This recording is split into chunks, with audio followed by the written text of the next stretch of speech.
इस वक्त के अमेंडमेंट बिल पे जिसको भी अपनी राय देनी हो वो राय हमारी पार्लियामेंट के उस पोर्टल पे भेज सकते हैं। और यकीन करिए पहली बार कोई जेपीसी जो श्री किरण रिजिजू जी ने या नरेंद्र मोदी जी की सरकार ने पहल किया और ये जेपीसी बनी, इसमें 1 करोड़ से ऊपर लोगों ने अपनी राय दिया है। आप ये जानिए कि ये कितनी जेपीसी यहाँ कितने लोगों से बात करने के लिए तैयार है। और सोचते हैं लोग सवाल उठा रहे हैं कि हम बीजापुर क्यों चले आए। सवाल तो ये उठना चाहिए कि आखिर इस जेपीसी पे हम रायशुमारी हिंदुस्तान की कर रहे हैं, अच्छे से अच्छा एक ट्रांसपेरेंट कानून बनाना चाहते हैं। हम जिस पर्पज से कोई वक्फ करता है, आज तमाम वक्फ की जमीन को कौन बेचने का काम कर रहा है, आज कई मुतवल्ली कर रहे हैं, जो उनसे जुड़े हुए लोग हैं वही कर रहे हैं। तो भविष्य में कोई वक्फ की प्रॉपर्टी को लोग खुर्द बुर्द न कर सके, बेच न कर सके, इसलिए यह कानून बनाने के लिए संशोधन करने का काम किया जा रहा है। तो जब हम एक अच्छा कानून लाने जा रहे हैं तो अब उसमें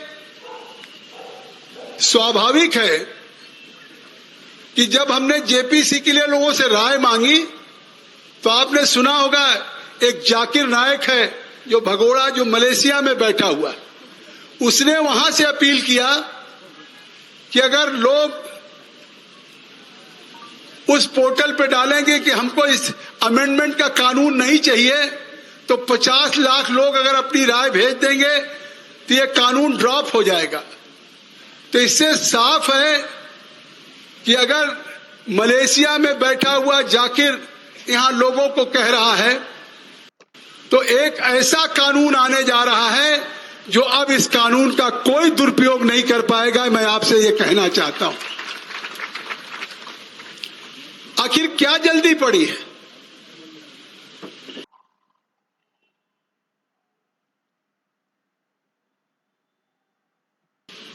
अगर मैं आज आया हूं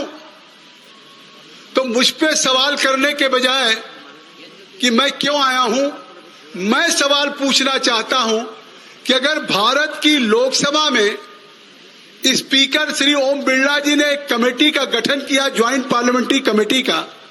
उसमें सभी पार्टी के एमपी हैं, ओवैसी साहब भी हैं, आप पार्टी के संजय सिंह भी हैं, डीएमके के राजा साहब भी हैं, यहाँ के जावेद साहब भी हैं, सैयद नसीर साहब भी हैं, बहुत से कल्याण बनर्जी साहब हैं, जस्टिस गंगोपाध्याय जी, तेजस्वी सूर्या जी, सभी पार्टी के 31 सदस्य हैं। तो जब ऑल पार्टी हम इस कानून को थ्रेडबेयर डिस्कस कर रहे हैं, रोज हमारी चर्चा हो रही है, तो जब ये कानून सब पार्टी के एमपीज के राय के बाद रिपोर्ट आएगी और रिपोर्ट के बाद कानून बनेगा, तो इस कर्नाटका में क्या जल्दी पड़ी है और ऐसा कौन हो रहा है, कौन उसका जिम्मेदार है, और ये किसकी जिम्मेदारी है कि जब ये कमेटी बनी करीब 2 महीने पहले, इस 2 महीने में कर्नाटका एक ऐसा स्टेट है कि 38% नोटिस वक्फ का और बढ़ गया है किसानों की जमीन पे और तमाम लोगों के जमीन पे। तो इतनी बड़ी संख्या में,